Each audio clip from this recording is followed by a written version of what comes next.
নাসিরউদ্দিন পাটোয়ারি একটা জিনিস ভাই, তার বিরুদ্ধে করা হচ্ছে বিক্ষোভ মিছিল, আর সেখানে গিয়ে নাসিরউদ্দিন স্বয়ং হাজির হয়েছেন। তাদের পিছনে দাঁড়িয়ে দাঁড়িয়ে শুনছিলেন, এমন এক পর্যায়ে সেই সকল হুজুরদের সাথে গিয়ে তিনি কথাও বলেন।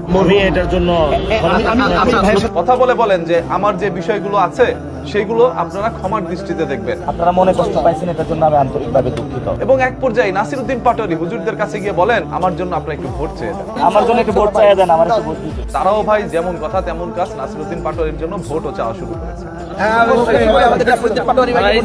এইরকম জিনিস আমরা অতীতে কখনো দেখি নাই। তার বিরুদ্ধে বিক্ষোভ মিছিল হচ্ছে, সে তো তখন পালিয়ে থাকবে, ওই বিক্ষোভের সামনে কখনোই যাবে না, গেলে কি না কি হয়। তবে তিনি ভয় না পেয়ে চলে গেলেন তারই বিরুদ্ধে বিক্ষোভ হওয়া একটি আন্দোলনের মধ্যে, মিছিলের মধ্যে বা জনসমাবেশের মধ্যে। এই জিনিসটি প্রত্যেকটা মানুষকে আরো একবার স্মরণ করিয়ে দেয় যে কিছু মানুষের ধরেন ভিতরে ছোট একটু কলিজা থাকে, কতটুকু থাকে আপনারা জানেন, তবে নাসিরউদ্দিন পাটোয়ারির পুরো শরীরটাই মনে একটা কলিজা, এটা বলতে হচ্ছে।